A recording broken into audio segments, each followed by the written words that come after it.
Hey everyone, Rick Nielsen here, thewebtrainer.com, and I just wanted to take a couple minutes to talk about something I think affected quite a few of us online on Friday, and there was a outage at Hostgator, BlueHost, JustHost, and MonsterHost. I believe it was their Provo, Utah location, and it kind of adversely affected a lot of us, affected our businesses, and I just kind of want to address that real quick.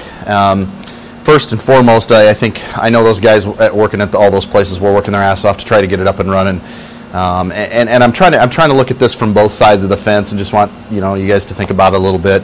I was in a pretty pissy mood. I mean, it was down for a few hours, and it affected some of my clients. Didn't affect all of them, and I know it affected some of your guys' clients, or quite a few of them.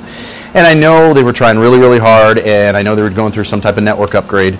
And I think sometimes as resellers, things like that, I think we have these huge expectations on that this thing should run perfect, and it seems like that the stuff always goes down at the most inconvenient time. And so I got pissy. I sent out some texts like, "What the hell are you guys doing? What's going on?" And that's just through frustration. I understand the site goes down or a server goes down, different things like that. But it was hours, and it was like, okay.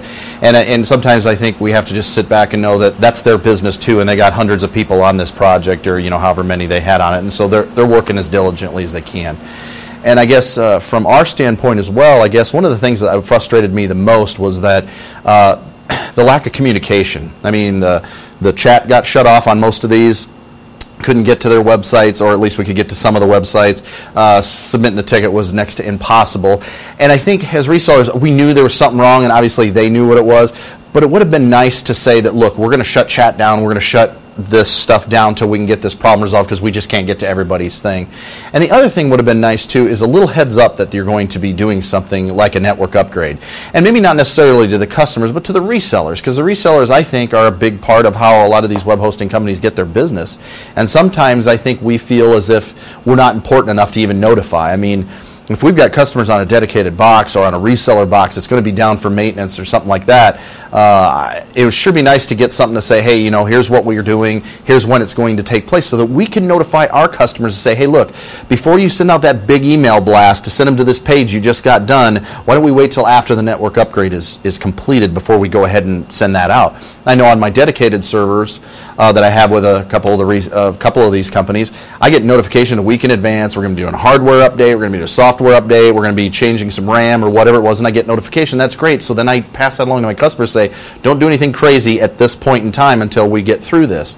And as resellers, we never hear anything, and then all we get is, we'll check the forum to see where we're at. Well, the forum's not the easiest thing to find out, and if you're on a specific reseller server, they tell you to, well, go find that particular reseller server in the forum. That's just crap. I mean, send out an email to the resellers and say, hey, look, this particular box is going to be down for X, or we're going to be doing a data center wide upgrade on switches. We're going to be doing it from this time to this time. We're just going to let you know, so that we can pass that along and not look dumb to our customers, because what are we supposed to say? We have no idea what's going on. At least if you could say, look, we're having a router problem, or a router or a switch went bad, or something with the internet service providers coming in, or something, so that we feel like we're in the loop and not just somebody that's out there is like, yeah, quit bothering us. And that's kind of what it felt like. And I did actually get a call from somebody at BlueHost on Sunday, account rep, that was apologizing. I didn't get a chance to talk to him yet, but I thought that was real classy. And then I saw that Hostgator put their CEO put a little blog post up. And then the parent company had a website up that was kind of giving the lowdown of what was going on. And I thought those things were nice, and it was a great step in the right direction. And I understand that things are going to happen. It's just, I think the communication between the resellers, I think, should be better. At least that's my opinion. I don't know how you guys feel about it. If you want, go ahead and comment on it. But this is our business, and it adversely affects our business, and it in turn affects your business. And I understand you have millions of customers, but if you're going to tell the resellers built a business around your service. And so a little heads up might help us out a lot in the future. So we appreciate, at least I do appreciate you guys getting everything back up and running. Just maybe a little bit better communication would work out best for us anyway. So this is Rick Nielsen, the Web Trainer, and I'll see you at the next video.